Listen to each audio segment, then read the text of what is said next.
J'aimerais qu'on puisse ouvrir ensemble la parole de Dieu. Pas trop fort, Jonathan, s'il te plaît. Bonsoir à ceux qui sont sur Zoom. J'espère que vous m'entendez. Mettez un message. Là-bas de l'autre côté de la sono, ils verront de régler ça. Là, plus près que ça, le micro, je ne peux pas plus. Hein. Ça va impeccable? Très bien. Est-ce que vous vous rappelez ce qu'on avait étudié il y a quelque temps en arrière? On l'a étudié 2 fois. Est-ce que vous vous rappelez? D'accord.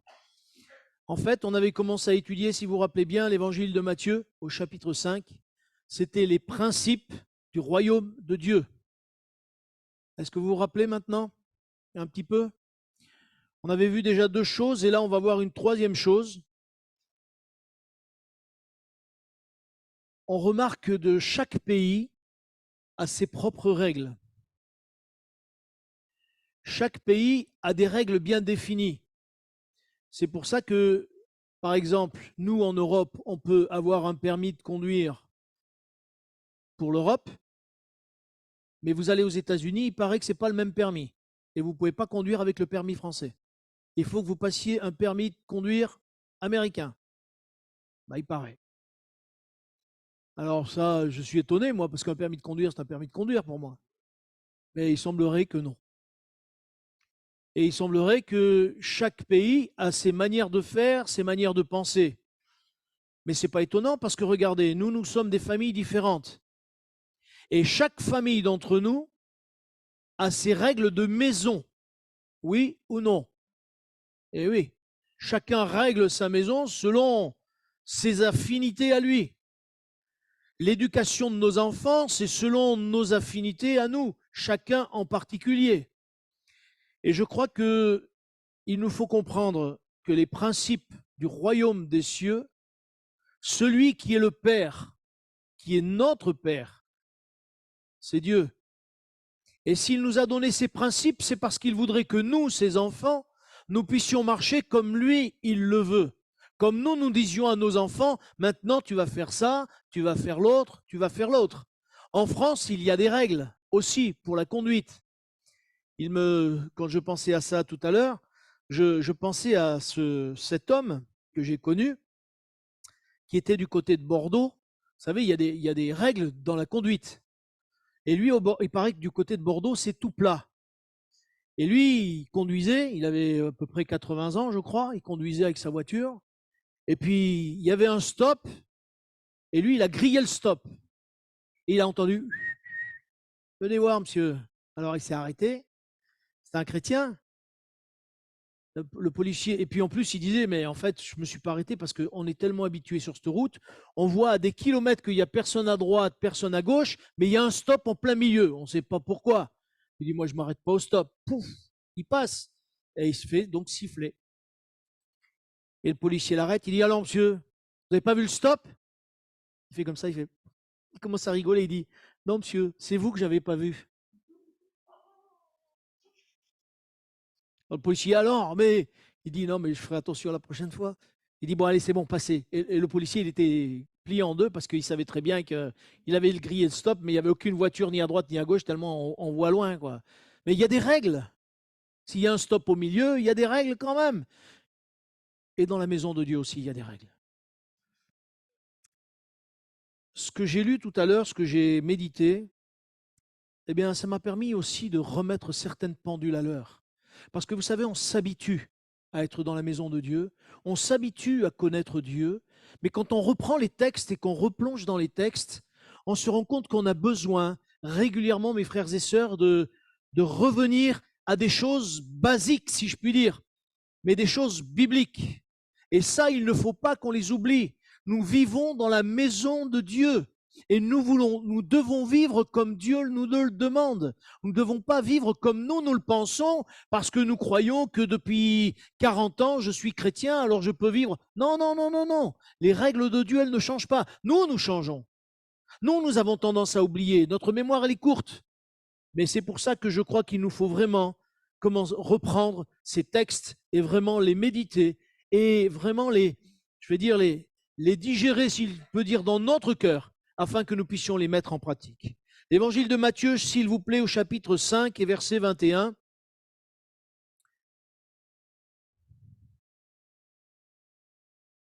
Chapitre 5 et verset 21.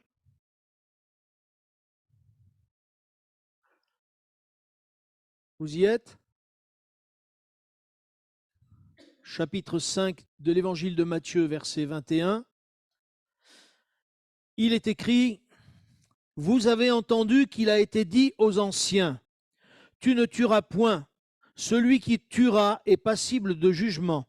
Mais moi je vous dis que quiconque se met en colère contre son frère est passible de jugement. Que celui qui dira à son frère raca, ce qui veut dire à peu près idiot, hein, c'est ça à peu près, mérite d'être puni par le Sanhédrin. Et celui qui lui dira insensé mérite d'être puni par le feu de la géhenne.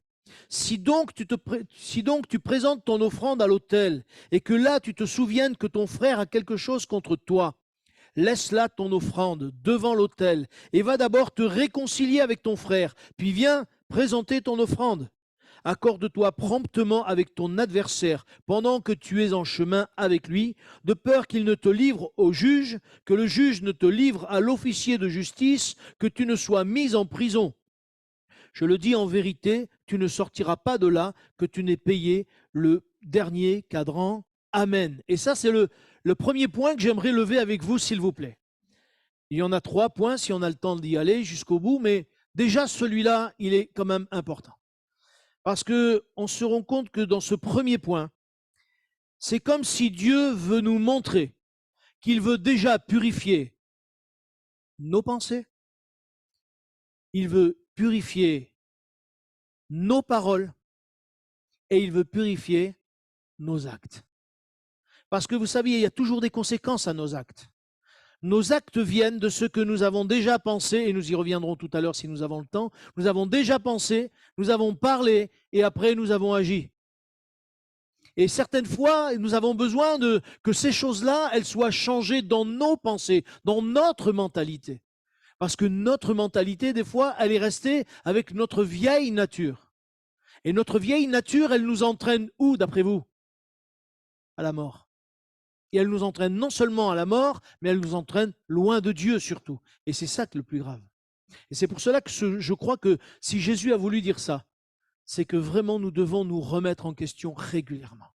Et il y a une première chose que moi j'ai remarquée. Jésus va dire, vous avez entendu qu'il a été dit aux anciens. Mais il va dire ceci, mais moi, je vous dis. Ça veut dire que c'est lui. Ces lois, elles viennent de lui. Mais moi, je vous dis. Il ne dit pas Dieu a dit, il dit mais moi, je vous dis. L'évangile de Matthieu représente Jésus comme le roi des Juifs, mais comme le roi des rois, comme le Seigneur des seigneurs. Et en tant que roi, il est en train de là vouloir faire appliquer ce que lui, il nous demande. Et c'est pour ça que souvent, on va le retrouver dans le texte plusieurs fois, au moins 5 fois, je crois, minimum, c'est Jésus va dire, il a été dit aux anciens, mais moi, je vous dis. Et je crois que là, le Seigneur veut nous montrer que ce qu'il nous demande, nous devons le faire. Je ne vous dis pas que c'est facile. Je ne vous dis pas que c'est simple. Je ne vous dis pas qu'on va le faire comme ça du jour au lendemain. Non, c'est faux. Mais déjà, le Seigneur veut nous l'enseigner. C'est comme un enfant. Un enfant, vous lui dites les choses. Non, ne fais pas ça. Mais le lendemain, vous allez lui dire, non, je t'ai déjà dit, ne fais pas ça. Ma mère me disait ceci, quand j'étais beaucoup plus jeune. Elle me disait, j'ai l'impression d'être un réveil. Je passe toujours devant les mêmes chiffres et je dis toujours la même chose. Je passe constamment devant parce que je suis obligé de te redire les choses, de te redire. Je me disais, mais maman, c'est pas grave. Elle me dit, si, je veux pas que tu fasses. Je veux pas que tu fasses. Et ça m'est resté, vous voyez, dans mon esprit parce que je me suis rendu compte qu'en tant que papa, j'ai dit la même chose à mes enfants. Et je redisais, et je redisais. Et voyez-vous, le Seigneur nous le dit encore. Et s'il l'a permis que ce soit écrit, c'est pour que réellement nous puissions le garder dans notre cœur, mais dans notre esprit aussi. Parce que vraiment, je crois que si nous le faisons, Dieu va nous bénir, Dieu va agir. Le Seigneur, au travers de ça, il montre déjà son autorité. Que les gens l'acceptent ou l'acceptent pas, le Seigneur a une autorité. celle d'être le roi des rois et le seigneur des seigneurs. Et ceux qui ne le connaissent pas aujourd'hui, un jour ils reconnaîtront qu'il est le roi des rois, le seigneur des seigneurs. Deuxième chose que je relève, c'est que le Seigneur dit ceci: il a été dit aux anciens, tu ne tueras point, et celui qui tuera est passible de jugement. Jésus dit, mais moi je vous dis que quiconque se met en colère contre son frère est passible de jugement. Celui qui se met en colère contre son frère, mais c'est pas tuer ça, se mettre en colère contre son frère. Vous êtes d'accord avec moi, c'est pas tuer? Vous dormez déjà, d'accord. Non, c'est pas tuer. Et pourtant, il y a des paroles qui tuent. Et quand on se met en colère, des fois, il y a des paroles qui dépassent ce qu'on veut dire. Ça va des fois beaucoup trop loin. Et parce que ça va beaucoup trop loin, ça peut tuer quelqu'un. Parce que ces paroles-là que cette personne va entendre va peut-être la blesser à l'intérieur. Et combien il y a eu des fois des personnes qui, même, excusez-moi de le dire, mais même avec des plaisanteries, ont été blessées. Et moi, je sais que des fois, j'ai fait des erreurs par rapport à ça. J'ai blessé des fois des gens que je ne voulais pas blesser. C'était une plaisanterie pour moi, mais elles ont mal pris à cause de leur vécu. Peut-être que parce qu'elles se sont toujours senties moquées. Alors, le peu que j'ai dit, comme si encore on les agressait alors que ce n'était pas le cas. Mais mes frères et sœurs, attention à la manière dont nous parlons. Attention à la manière dont nous nous exprimons. Si le Seigneur dit, celui qui se met en colère et celui qui dira à son frère idiot, c'est pas grand-chose de dire à quelqu'un idiot, hein. Et le Seigneur dit ceci, mérite d'être puni par le Sanhédrin. Vous savez ce que c'est que le Sanhédrin? Non, c'est pas le bourreau. Pardon? Les autorités, un conseil? Qu'est-ce que tu as dit? Ils sont à la fois conseil, tribunal. Et vous savez combien il y a de personnes? 71. Dans ces 71 personnes, il y a les principaux sacrificateurs, il y a des anciens et il y a des scribes. Et toutes ces personnes-là, ce Sanhédrin, fait que c'est un conseil de tribunal qui gouverne quelque part les Juifs de l'époque, qui n'ont pas de roi, qui n'ont rien. Et c'est eux qui donnent les jugements. C'est d'ailleurs eux qui ont jugé Jésus. Ce Sanhédrin-là qui a jugé Jésus. Et donc, Jésus va dire, celui qui dit idiot à son frère mérite d'être jugé par le Sanhédrin. Et celui qui lui dit insensé, c'est fort, je ne sais pas si vous l'avez remarqué, mérite d'être puni par le feu de la géhenne. C'est quoi le feu de la géhenne, dites-moi?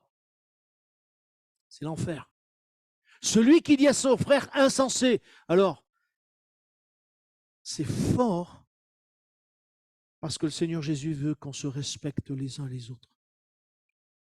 Et qu'on n'a pas à se juger facilement. C'est facile. Je ne sais pas si vous avez remarqué comme on a le jugement facile. Eh bien, je crois que ça devrait nous faire réfléchir. Nous sommes des enfants de Dieu. Nous sommes de la maison de Dieu. Et parce que nous sommes des enfants de Dieu et que nous sommes de la maison de Dieu, mes frères et sœurs, attention à ce que nous disons. Attention à ce que nous allons dire. Alors, bien sûr, je vais prendre un exemple. Mon frère Roland, on a tendance à plaisanter régulièrement ensemble. Qui me traite de ça, de là, de moi, ça ne me vexe pas parce que je le connais. Et je pense la même chose pour lui. Donc, ça va, on se connaît bien. Donc, et voyez, ça dépend avec qui on le fait. Mais déjà, ça veut dire quoi ça? Ça veut dire que Dieu voudrait qu'on se respecte. Dieu voudrait qu'on se parle correctement. On ne peut pas parler à son frère n'importe comment, mal le traiter et après venir dans la maison de Dieu et dire Alléluia, Dieu est bon. Non, non, c'est pour ça que le Seigneur dit, si donc tu présentes ton offrande alors que tu t'es querellé avec ton frère, ben déjà va faire la paix. Regardez ce qu'il est dit dans Jacques, s'il vous plaît. Dans Jean, pardon. 1 Jean. Et vous connaissez ces passages, hein? 1 Jean, au chapitre 4.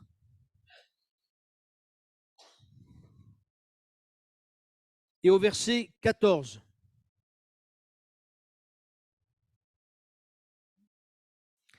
Vous y êtes?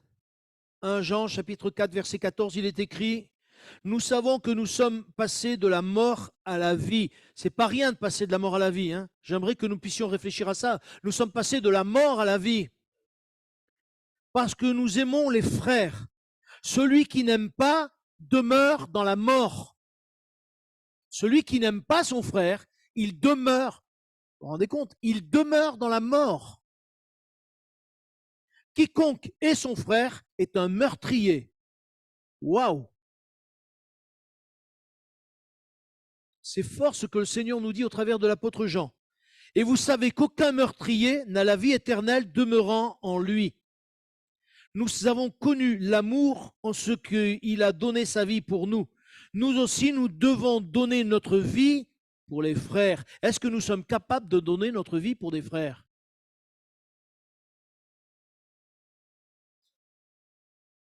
Non, mon frère, y a pas de ça dépend.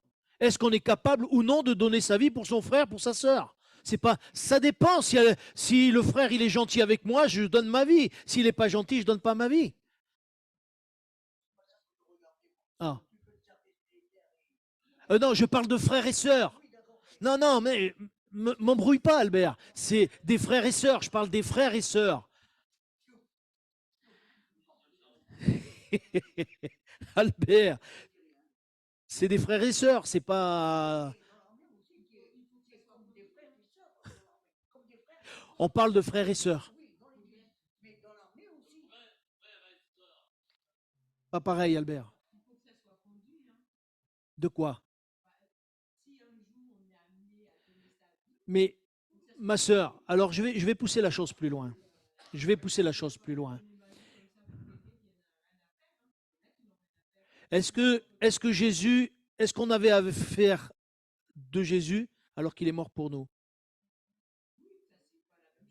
Ah non? Et moi, je suis désolé.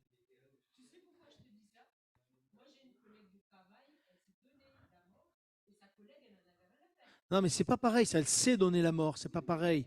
Là, c'est une autre circonstance, ma sœur. Là, non, non, non, non. Quand la parole de Dieu dit, nous aussi, nous devons donner notre vie pour les frères, ça veut dire, est-ce que je suis capable de me donner pour mon frère? S'il a besoin de moi, est-ce que je suis capable de me donner pour lui? Est-ce que je suis capable de me dépenser pour lui? Est-ce que je suis capable de faire quelque chose? Et même si ce frère, je vais même pousser, parce que la parole le dit aussi, on n'aura pas le temps de le voir aujourd'hui, mais si même ce frère ne m'aime pas, le Seigneur nous demande, le Seigneur nous demande justement de nous aimer et de l'aimer malgré tout. Vous savez, moi je crois qu'on ne réalise pas, et on n'aura pas le temps de le voir peut-être ce soir. Pardon?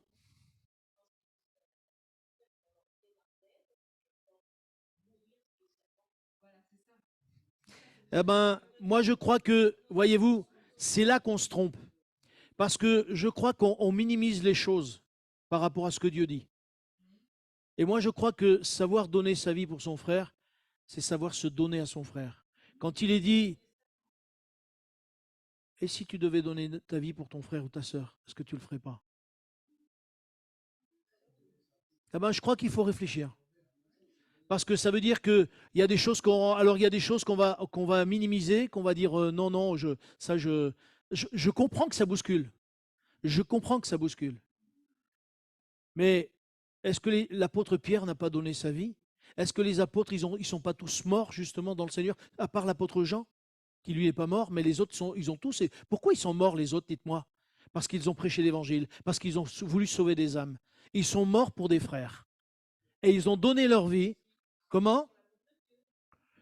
Mais pourquoi on aime nos frères et sœurs, ma sœur? Parce qu'on aime le Seigneur. Si on n'aimerait pas le Seigneur, vous croyez que je serais là ce soir? Moi le premier. Je crois qu'il faut qu'on justement on révise un petit peu notre vision. Parce que notre vision, elle est toujours de rester peut-être un petit peu dans notre confort. Merci, zone de confort. Je cherchais le terme. Mais peut-être que Dieu voudrait qu'on se dépasse notre zone de confort. Et je crois que si on sait aimer les autres, comme la parole nous le demande, alors on saura se dépasser dans l'amour, comme le Seigneur le veut. Je crois que Dieu voudrait qu'on se dépasse dans l'amour vis-à-vis des autres. On continue le texte. Il est dit, si quelqu'un possède le bien du monde et que voyant son frère dans le besoin, il lui ferme ses entrailles, comment l'amour de Dieu demeure-t-il en lui? Petits enfants, n'aimons pas en parole et avec la langue, mais en action et avec vérité. Amen. Chapitre 4 et verset 20. Si quelqu'un dit j'aime Dieu et qu'il haïsse son frère, c'est un menteur. Car celui qui n'aime pas son frère qu'il voit, comment peut-il aimer Dieu qu'il ne voit pas? Et nous avons de lui ce commandement, que celui qui aime Dieu aime aussi son frère. Amen. Je crois que ce sont des paroles qui sont fortes. Et je crois que je comprends que ça nous bouscule parce que moi-même, quand j'ai tout à l'heure étudié ce texte, je me suis dit, c'est des paroles, Seigneur, qui vont nous bousculer. Si on veut les mettre en pratique, merci ma sœur, si on veut les mettre en pratique, ça va bousculer nos habitudes. Ça va nous bousculer à l'intérieur parce qu'on n'a pas l'habitude de ça. On n'a pas l'habitude de dire je vais me donner pour mon frère, je vais me donner pour ma sœur, même si ça me coûte. Je le disais dimanche, si vous vous rappelez bien, servir Dieu, ça coûte. À partir du moment où on se met au service de Dieu, ça va nous coûter. Et si on pense qu'au service de Dieu, ça ne va rien nous coûter, c'est une erreur de le penser. À partir du moment où on se donne, ça va nous coûter dans la fatigue, ça va nous coûter peut-être dans l'argent, ça va nous coûter dans tout ce que ça va pouvoir, parce que quand je vais chercher un frère, une sœur, c'est pas l'Église qui va payer l'essence, c'est moi qui vais payer l'essence pour aller chercher le frère ou la sœur. Et c'est en cela que je vais me donner aussi déjà dans un premier temps. Et je crois que ça, si Jésus en a parlé, c'est justement pour nous faire dépasser les limites que nous-mêmes nous nous fixons. Et je crois que Dieu veut que nos limites, elles soient au-delà.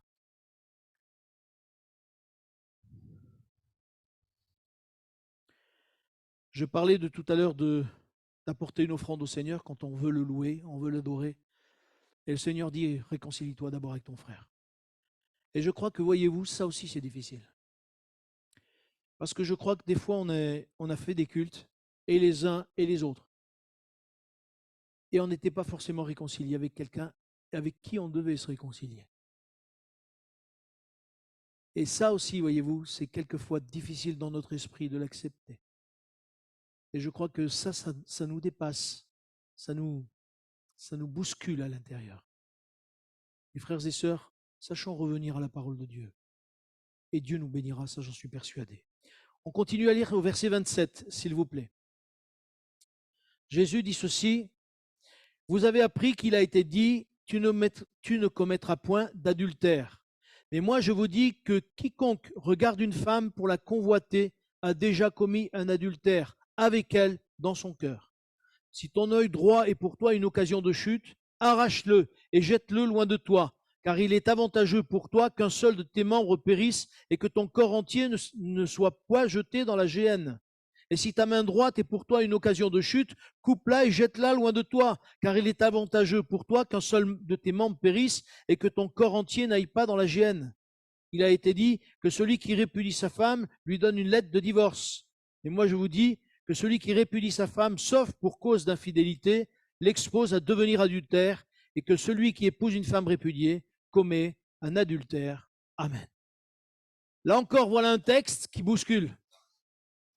N'allez pas vous arracher les yeux, n'allez pas vous couper les mains. Hein, n'allez pas vous couper des membres en disant mais ça c'est le premier degré. Merci de le dire mon frère. Ça c'est le premier degré. Mais je crois que ça doit nous interpeller quand même. Ça doit nous interpeller parce que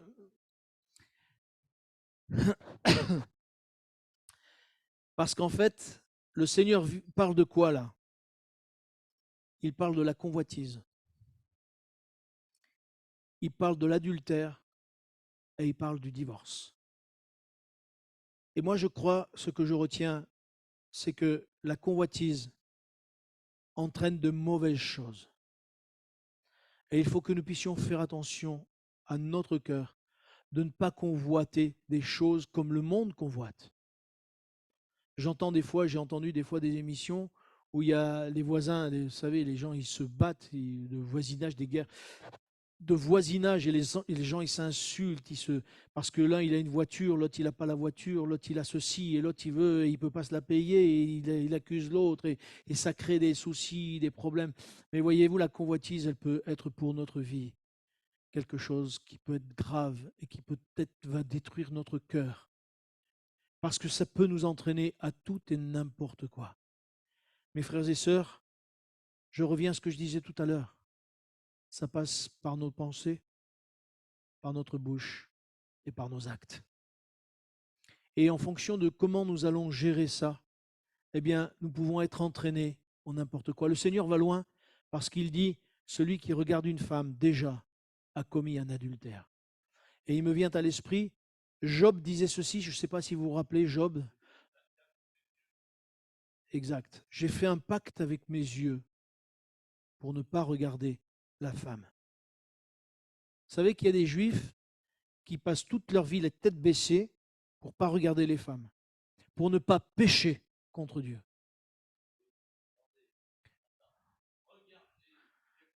Mon frère, le problème il est, à moins que tu sois plus fort que les autres, à moins que tu sois plus fort que les autres. Mais regarder, c'est une chose, mais on sait très bien que si on ne fait pas attention, même dans nos pensées, le diable sait mettre chez nous des choses qui vont nous faire pécher. Parce qu'on n'est pas si fort que ça. On pourrait se croire fort. Mais si le Seigneur dit ça, on pourrait croire que le Seigneur veut essayer de nous mettre un fardeau. Non, pas du tout. C'est une manière justement de nous avertir. Une manière de dire attention à ce que tu regardes. Tu peux regarder, mais pas convoiter. Mais le problème, c'est que le diable fera tout pour. Ève, quand elle a regardé l'arbre, elle avait sûrement regardé l'arbre. Elle n'avait pas fait attention. Mais le diable a dit, mais tu es sûr? Regarde l'arbre comme il est beau. Et à partir du moment où il a commencé à regarder l'arbre d'un peu plus près, parce que le diable lui a incité à voir l'arbre, il a dit finalement, ces fruits sont beaux. Et pourquoi ce serait grave? Elle ne voulait pas le regarder au départ spécialement. Elle n'avait même pas jeté son regard dessus particulièrement. Mais le diable a insisté un petit peu sur ce truc-là. Et le diable saura toujours nous inciter. Alors, ça ne veut pas dire qu'il faut mettre des œillères et ne plus regarder. Non, c'est pas ça. Mais je crois que, mon frère, ce qu'il nous faut, c'est qu'on puisse veiller sur notre cœur à ne pas convoiter. Qu'on puisse veiller sur notre cœur parce que forcément, ça entraînera d'autres choses. Alors, le Seigneur parle de l'adultère, mais il y a plein de choses qu'on pourrait parler sur la convoitise. Oui, plein de choses, mon frère. Il y en a qui convoitent d'avoir des fortunes, qui convoitent ce que le voisin a, et des choses comme ça, des maisons. Moi, je me rappelle de certains gens qui disaient, ah, pour ne pas les citer, les témoins de Jéhovah, qui disaient, quand Jésus va revenir, moi, c'est cette maison que je veux. C'est pas de la convoitise, ça? Moi, j'étais surpris dans leur bouche d'entendre ça. Mais oui, oui, mais je rigole pas quand je dis ça. Moi, j'ai entendu ça de la bouche de témoins de Jéhovah, qui disait quand Jésus va revenir, c'est cette maison que je prendrai. Parce que déjà en vue, il avait cette convoitise d'avoir la maison. C'est pas l'important quand le Seigneur Jésus reviendra. L'important, c'est d'être auprès de lui. L'important, c'est d'être dans sa présence. En tout cas, une chose est sûre, c'est que si le Seigneur veut nous prévenir de la convoitise, il nous prévient au travers de ça, parce que je pense que de toute façon, l'adultère, excusez-moi, mais aujourd'hui dans notre monde, ça va de pire en pire. Ça va de pire en pire. Et pourquoi ça va de pire en pire? Parce que les gens convoitent sans arrêt. Je connais un collègue de boulot qui a changé 4 fois de femme. Il faut en vouloir, hein? 4 fois de femme. Ben si. Pourquoi? Mais parce que les gens s'habituent à convoiter et ça devient naturel pour eux. Mes frères et sœurs, si le Seigneur nous met en garde dans sa parole, c'est pour que sa parole puisse rester dans nos cœurs et qu'on puisse se garder soi-même. si on ne se garde pas soi-même, alors nous allons dériver. Et notre foi va dériver en pensant être toujours dans la vérité. Nous avons vraiment besoin de prendre ces commandements du Seigneur vraiment à cœur.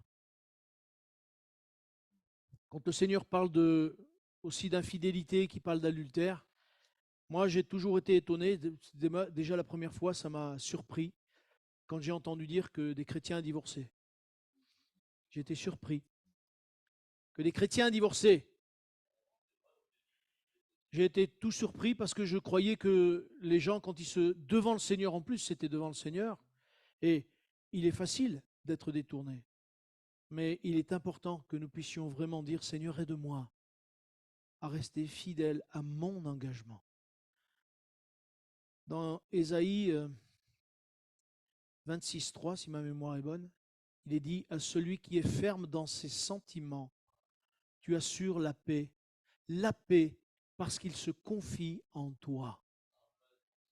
Et je crois que ça, dans les moments difficiles de nos vies, quels qu'ils soient, nous devons être fermes dans nos sentiments, envers Dieu, mais envers nos frères et sœurs, dans notre amour pour eux.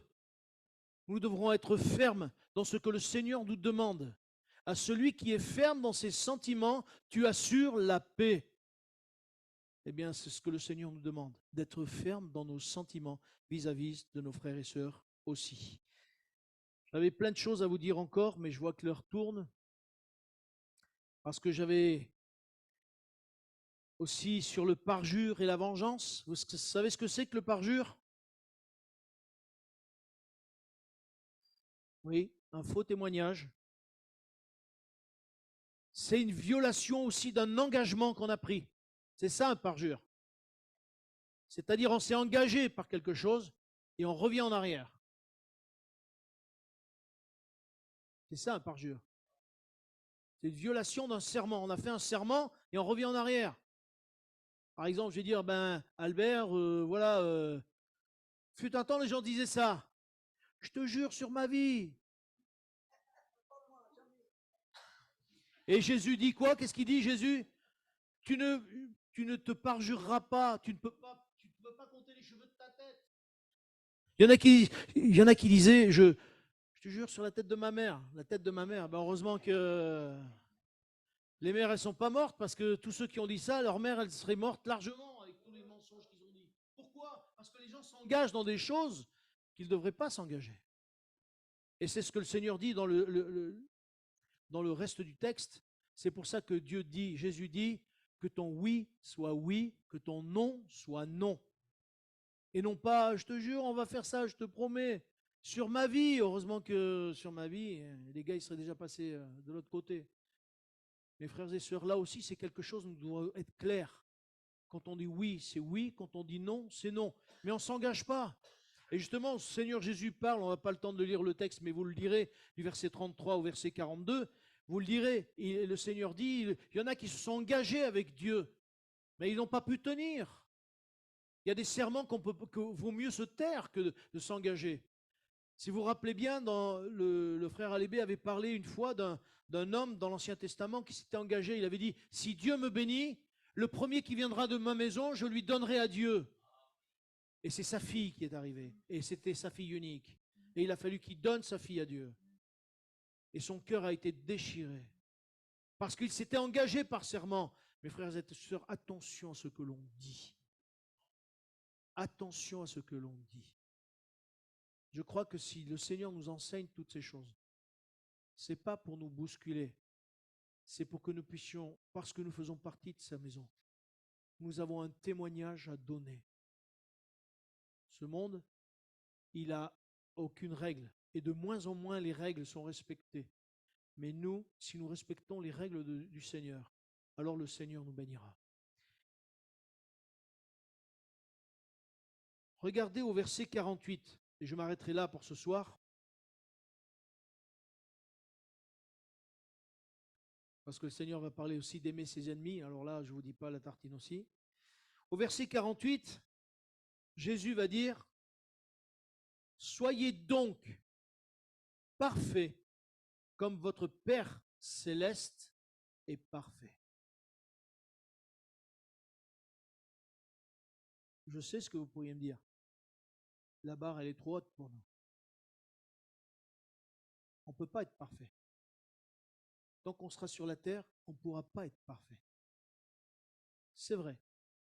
Mais on a un avantage par rapport à ceux qui ont entendu Jésus parler.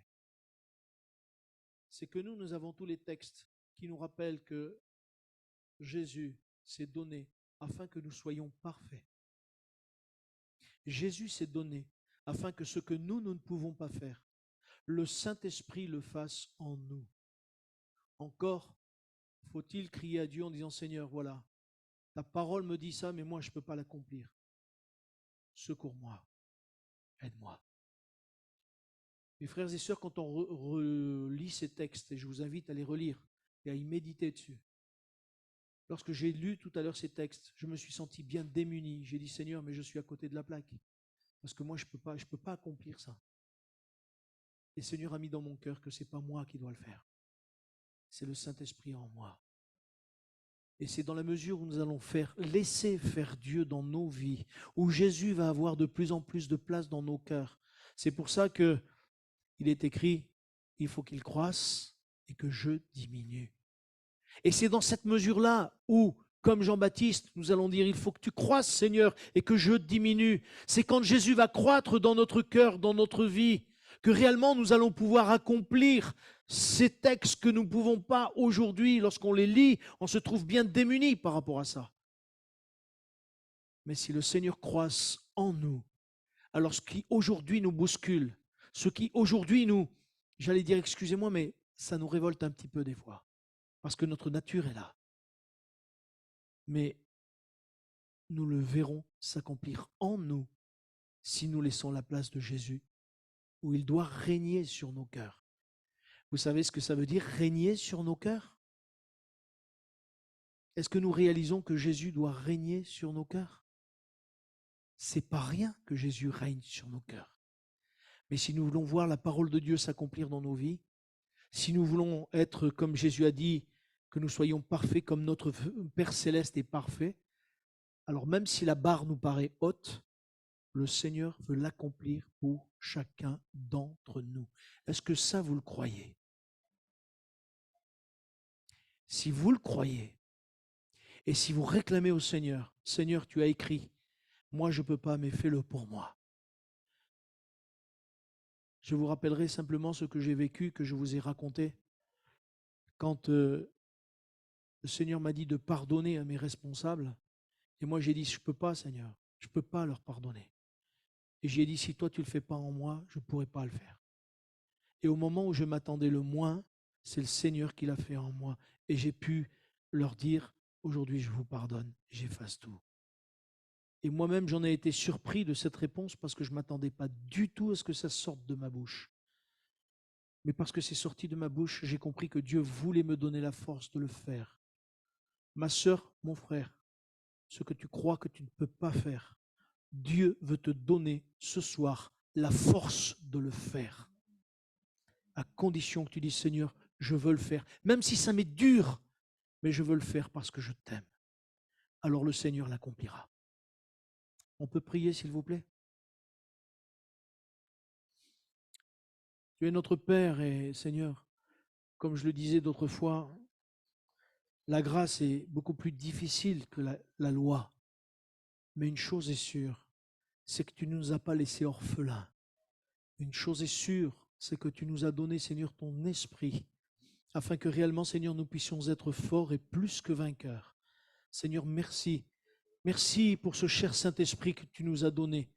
Viens nous visiter par ton esprit. Viens nous aider à être remplis de ton esprit. Viens disposer nos cœurs. Viens nous aider à ce que nos cœurs soient disposés, à ce que toi, tu agisses, Seigneur, dans nos vies et dans nos cœurs. Seigneur, pour ma part, je veux accomplir ta parole dans mon cœur et dans ma vie, mais je ne peux pas le faire si toi, tu ne m'aides pas. Viens me secourir, s'il te plaît, et viens bénir mes sœurs, bénir mes frères qui veulent mettre en pratique ta parole. Seigneur, je te le demande dans le nom de Jésus, et je te dis merci, mon Père. Amen.